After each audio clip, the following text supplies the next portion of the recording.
네, 오늘도 금요기도의 자리에 나오신 성도님들을 주님의 이름으로 축복하고 사랑합니다. 네, 오늘은 에스라 9장 말씀을 우리가 함께 나눌 터인데, 우리가 이 9장을 먼저 다루기에 앞서서 이 에스라가 어떻게 시작을 하고 있는지에 대해서 우리가 짧게 먼저 나누어 보면 좋을 것 같습니다. 에스라 1장 1절 말씀에 이렇게 말씀합니다. 바사왕 고레스 원년에 여호와께서 예레미야의 입을 통하여 하신 말씀을 이루게 하시려고 바사왕 고레스의 마음을 감동시키시매라고 말씀하죠.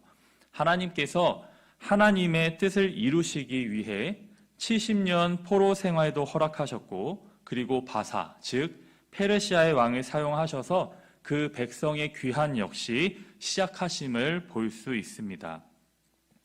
즉 하나님께서 모든 것의 주관자 되어주시고 통치하심을 선포하며 그렇게 이 에스라서가 시작되고 있죠. 1차 귀환이 그렇게 시작되었고, 그리고 성전이 재건된 이후 에스라 7장부터는 에스라의 2차 귀환의 그 이야기가 전개되어집니다. 7장에 보면 에스라는 어떠한 사람인지에 대해서 구체적으로 다루어지는데, 대제사장 아론의 자손이고 말씀을 잘 공부하고 지키고 가르쳤고, 그리고 그는 율법학자 겸 제사장이었다라는 것을 알 수 있습니다. 하나님의 선한 그 손의 도우심을 입어서 이 에스라는 하나님의 권능과 그리고 총애를 입는 그러한 인물이었다라는 것을 말씀을 통해 알 수 있죠. 다시 돌아와서 오늘 본문 에스라 9장에서는 이제 예루살렘에 남아있던 자들이 이방인들과 결혼하여 부패한 것에 대하여 그렇게 말씀하고 있습니다. 에스라가 이 예루살렘에 지금 돌아왔을 때 이미 이스라엘 백성은 타락된 그러한 상태였습니다. 그래서 이로 말미암아 에스라는 지금 하나님 앞에 회개 기도를 하게 된다라는 그러한 내용이죠.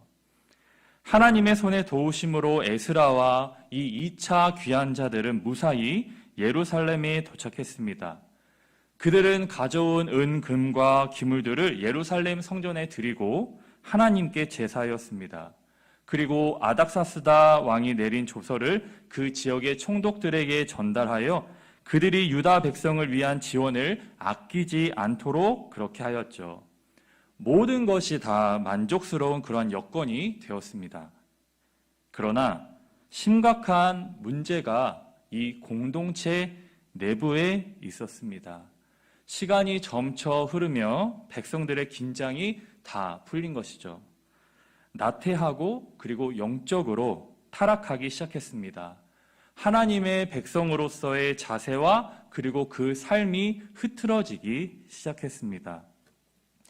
에스라가 예루살렘에 도착한 지 몇 달 지난 어느 날에 백성의 지도자들이 이 에스라를 찾아왔습니다. 그들은 에스라에게 지금 이 유다 공동체에서 발생하고 있는 이 심각한 문제를 고발했습니다. 그것은 바로 이방 민족들과의 통혼이었습니다. 구약율법이 이 이방인과의 그 이방 민족과의 그 결혼으로 인해 구약율법이 이 이방인과의 그 통혼을 지금 금하고 있는 이것은 바로 신앙적인 이유입니다. 곧 이스라엘의 바로 거룩함을 유지하기 위해서였다라는 것이죠. 이방 민족과의 그 결혼으로 인해서 이 우상 숭배의 그 문화와 관습이 지금 이 이스라엘에 유입되는 것을 막고자 한 것이었습니다. 그러나 솔로몬 때에 이 율법은 철저하게 무시되었다라는 것을 우리는 익히 잘 알고 있을 것입니다. 그는 애굽 왕 바로의 딸을 아내로 맞아들였을 뿐만이 아니라 수많은 이방 민족의 여인들을 아내로 삼았습니다. 그 여인들은 솔로몬의 마음을 돌려서 다른 신들을 섬기게 하였고, 그렇게 수많은 이방의 신들의 그 산당이 예루살렘 산 앞에 세워졌습니다. 그때로부터 이스라엘은 멸망의 길로 들어서기 시작했습니다. 하나님의 심판을 받아 결국 나라는 빼앗기고 그 백성들은 포로로 사로잡혀간 것이 이렇게 에스라 때까지도 계속된 일이었습니다. 그 가운데서도 하나님은 포로된 자리에서 그 백성을 불러내어 이 예루살렘 성전과 도시를 다시금 재건케 하셨습니다. 하나님의 이러한 놀라운 섭리 가운데 이 이스라엘의 회복이 주어지고 있었던 것이죠. 그러나 이 백성들은 다시 율법을 어기고 이방인과 통혼하는 죄를 반복하였던 것입니다.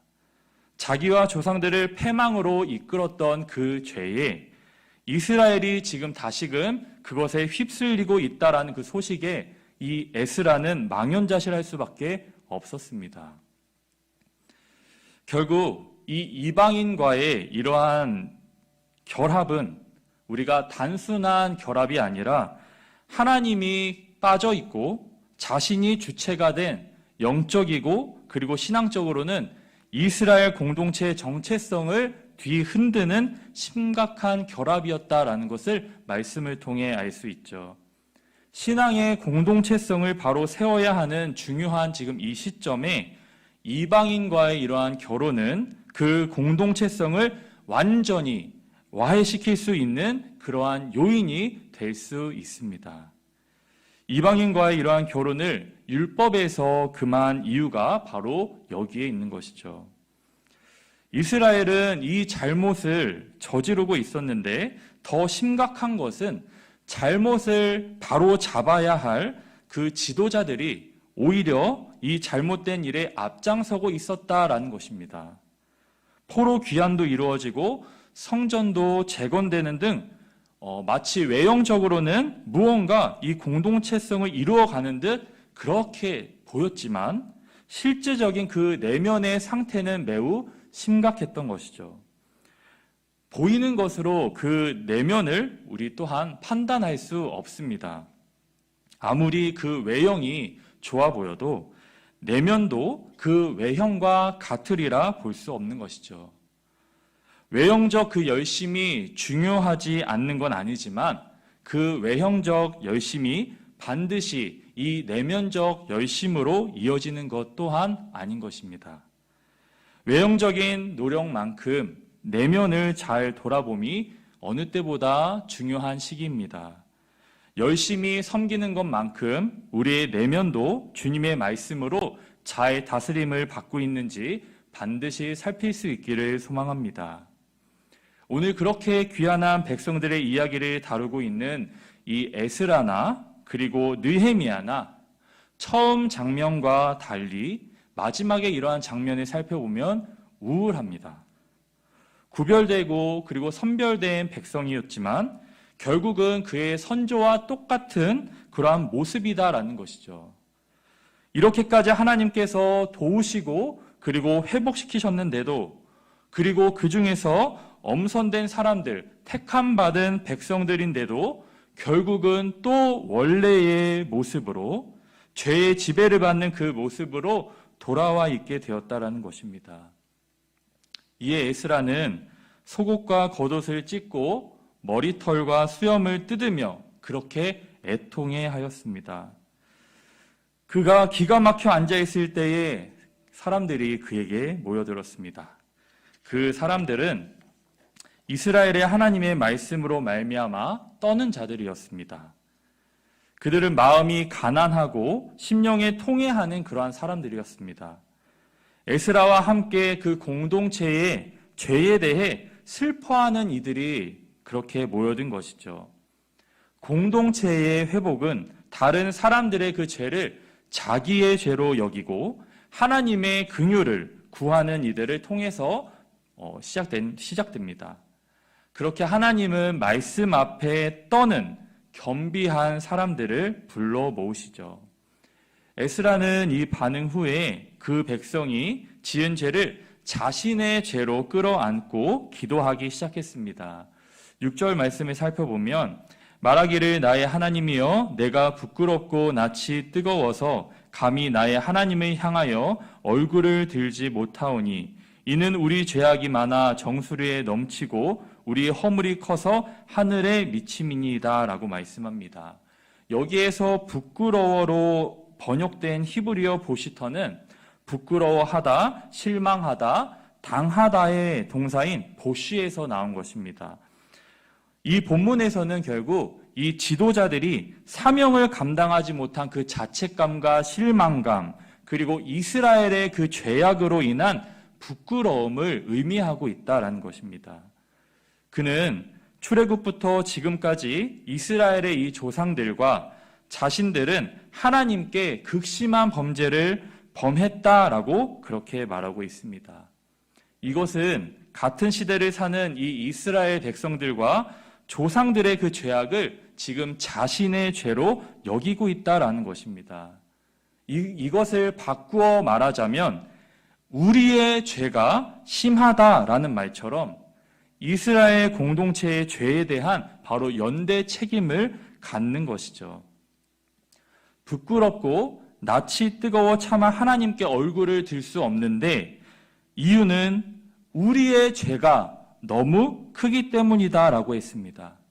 그들의 죄라고 하지 않고 바로 우리의 죄라고 하며 자신도 죄를 지은 그들 안에 포함시킨 것이죠. 에스라는 과거 이스라엘의 죄와 하나님의 이 징계에 대해 언급을 하며 그럼에도 하나님께서 은혜를 베푸셔서 다시 회복의 기회를 주셨는데 또다시 주님의 계명을 저버리는 그 죄를 저질렀다 그렇게 고백합니다. 하나님께서 바사왕 고레스의 그 마음을 감동하게 해서 유다 예루살렘의 성전을 건축하게 하셨죠. 에스라는 이러한 일을 이스라엘에 행하신 하나님을 다음과 같이 말합니다. 9절 말씀인데요. 우리 하나님이 우리를 그 종살이하는 중에 버려두지 아니하시고 바사왕들 앞에서 우리가 불쌍히 여김을 입고 소생하여 우리 하나님의 성전을 세우게 하셨다. 이렇게 큰 은혜를 입었는데 이스라엘은 지금 어떻게 하고 있나요? 그들은 주의 계명을 저버렸습니다. 하나님은 버려두지 아니하시고 은혜를 베푸시는데 지금 이 이스라엘은 계명을 저버린 것이죠. 그리고 이후 11절에서 15절까지는 이것을 좀 더 구체적으로 이스라엘 공동체가 지금 범한 죄가 어떠한 죄인지를 고백하며 그 예로 과거 가나안 땅을 언급하고 있습니다. 가나안 땅은 우상을 숭배하는 땅이기에 구석구석 더럽혀지지 않은 곳이 없었고 따라서 이 이스라엘 백성들은 그 땅에서 그들로부터 자신을 구별하여 거룩함을 유지하는 것이 가장 큰 의무였던 것입니다. 그러나 그것을 지키지 못해 하나님의 진노를 받았고 또 도저히 입을 수 없는 그 은혜를 입었음에도 지금 똑같은 그 죄를 반복하여 짓고 있으니 이제 주님이 어떠한 징계를 내리신다 하여도 핑계할 것이 없다라며 그 죄를 구체적으로 솔직히 인정하고 자백하고 있는 것입니다. 한편 에스라의 이 기도는 그렇게 자신들의 철저한 무능함과 완악함에 초점이 맞추어져 있습니다. 하나님의 계속되는 은혜와 긍휼이 무색할 정도로 하나님께 반역하는 그 역사가 이 에스라의 때까지 이어져 오고 있었죠. 하나님은 진노 중에도 그 남은 자들을 피하게 하셔서 이스라엘의 긍휼을 베푸셨습니다. 그러나 이스라엘 백성은 하나님 앞에 말 그대로 배은망덕하였죠. 이스라엘의 이러한 반복되는 죄악은 율법이 인간을 새롭게 할 수 없음을 또한 보여줍니다. 율법으로는 죄를 깨달을 뿐이죠. 그럼에도 불구하고 하나님의 은혜를 이들은 구해야 합니다. 이스라엘의 백성들의 그 악한 행실과 큰 죄로 그들은 바벨론의 포로로 끌려갔습니다. 그러나 하나님은 그들을 불쌍히 여기시고 이 남은 자를 두셨죠. 하나님은 언약 백성인 이스라엘을 끝까지 사랑하시고 그들을 용서하시고 그들에게 기회를 주셨습니다. 그렇다면 이스라엘의 이 남은 자들은 어떻게 살아가야 하는가? 그들은 용서받은 것에 감사하며 바로 하나님의 말씀을 지키고 살아야 할 것이죠. 오늘 본문을 이렇게 묵상을 하면서 가장 눈에 띄는 단어가 있었습니다. 그건 바로 우리라는 단어였습니다. 기도가 시작되는 6절부터 15절까지 이 우리라는 표현이 무려 28번이나 쓰인 것을 볼 수 있습니다. 에스라는 우리가 회개해야 한다라고 했습니다. 에스라의 기도는 무엇보다 정말 강렬한 회개의 기도였습니다. 우리가 오늘 살펴본 본문은 9장이지만 10장 1절 말씀도 우리가 함께 살펴보면 이와 같습니다.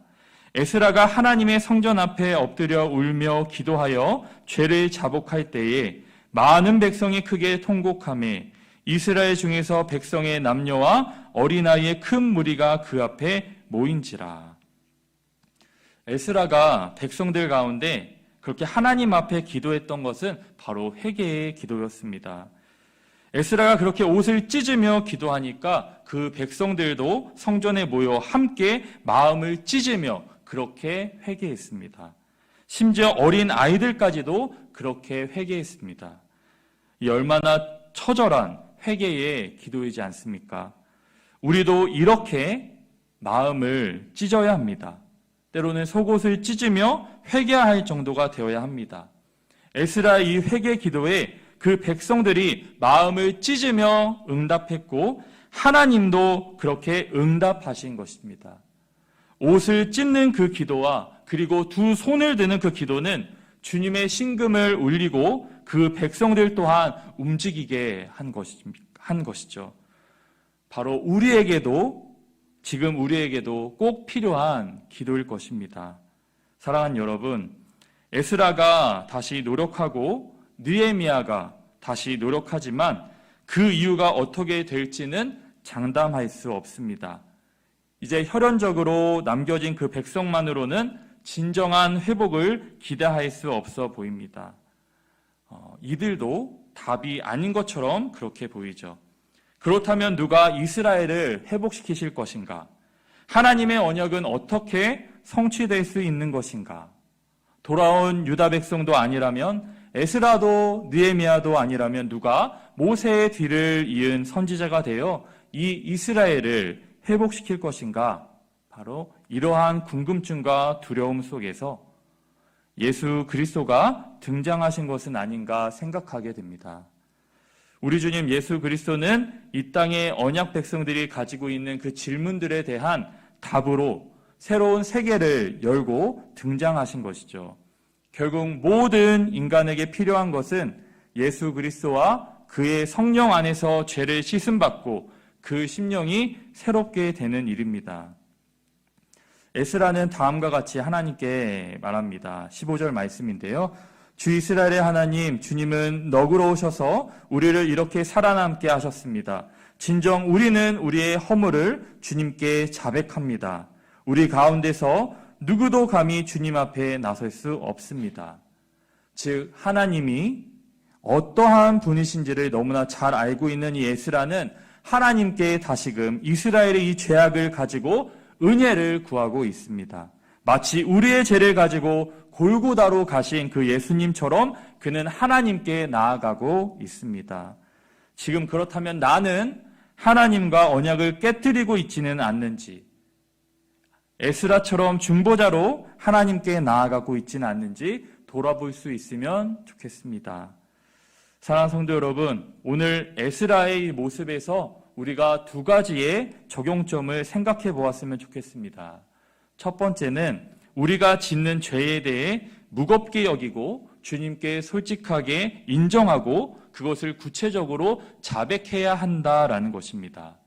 두 번째는 우리는 우리 주변에서 짓는 죄에 대해 결코 무관심하게 바라봐서는 안 된다라는 것입니다. 하나님께서 우리를 공동체 안에 두셨다라는 것은 그 공동체도 나의 몸이다라는 것과 같습니다. 가정이든 교회든 사회든 두신 그 공동체는 나와 한 몸입니다. 그래서 함께 기뻐하고 함께 아파하고 함께 슬퍼해야 하는 것이죠.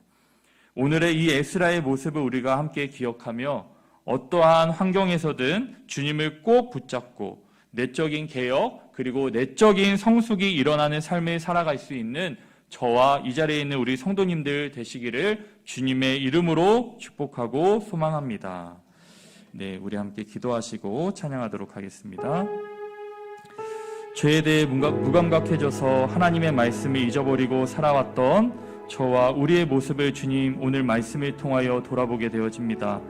조금 더 편하고 쉬운 것을 선택하며 시간을 허비했던 지난날의 모습들, 말씀으로 혹은 자녀를 양육하려 노력했지만 어느 순간 그 끈을 놓쳤던 모습들, 아무런 감동과 감격이 없이 그저 무감각하게 하나님 앞에 예배드렸던 모습들을 회개하며 나아갑니다. 이스라엘과 같이 영적으로 민감하여 죄를 분별할 수 있고 하나님께 최선의 것을 드리려는 그러한 모습을 닮아갈 수 있도록 주님 인도하여 주옵소서. 예수님의 이름으로 기도드립니다. 아멘.